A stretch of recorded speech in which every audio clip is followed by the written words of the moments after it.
This is the Variety Show, 2024. My boredom problem is continuing of the problem of me being bored, and boredom is a problem. And as 2024 comes to a close, I still find myself just bored with all of this, just bored with the 24/7 news cycle. And outside of all the election stuff, which was the main event, we had an election and we had the outcome of the election. Outside of that, what else can you say about 2024? What else can you say about it? It's a year like any other year. It's almost over.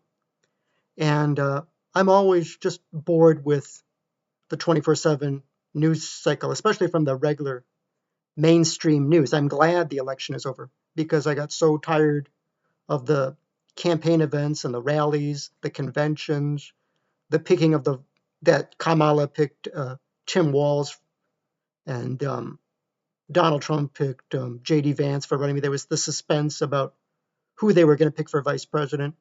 And all of that, if you think about it, when we look back on what's happened, the conventions, the excitement about who is going to be the vice presidential pick, don't you think it's kind of boring and cringy?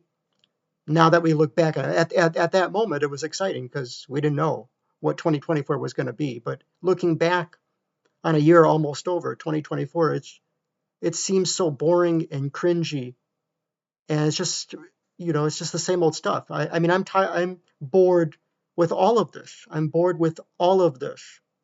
Most things on our planet are boring.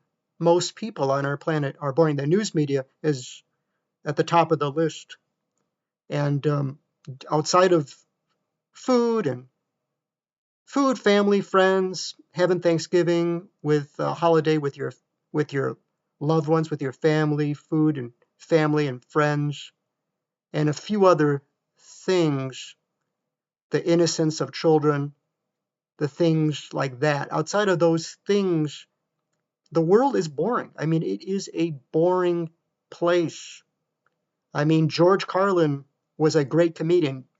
He used a lot of bad words, but he was a great comedian. He had this. You should look at George Carlin, what he said about people are boring. He had this funny thing about people being boring. It's just hilarious.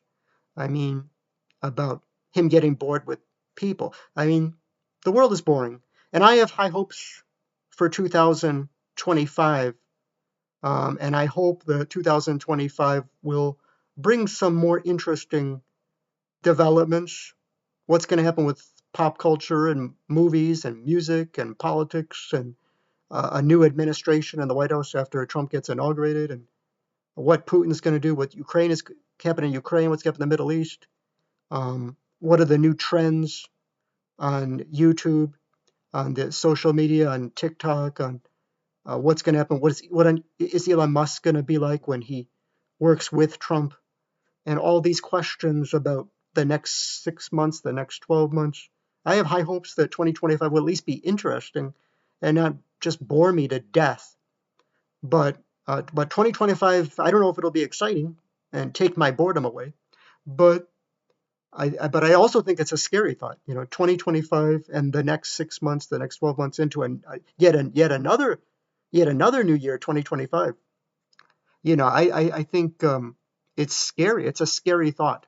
It's a scary thought because nuclear war and something horrific, or the power grids going down, or something horrific happening, or a big event that could change our lives is a possibility. It's kind of funny. I don't know how people can say Happy New Year at Times Square, New York, when they have their celebration. They bring the ball down in New York City at Times Square, and they bring that ball down every year. I don't know how these crazy people could stand out there because look at that ball coming down at Times Square because they're going to pop the champagne cork and say Happy 2025 in just a few weeks.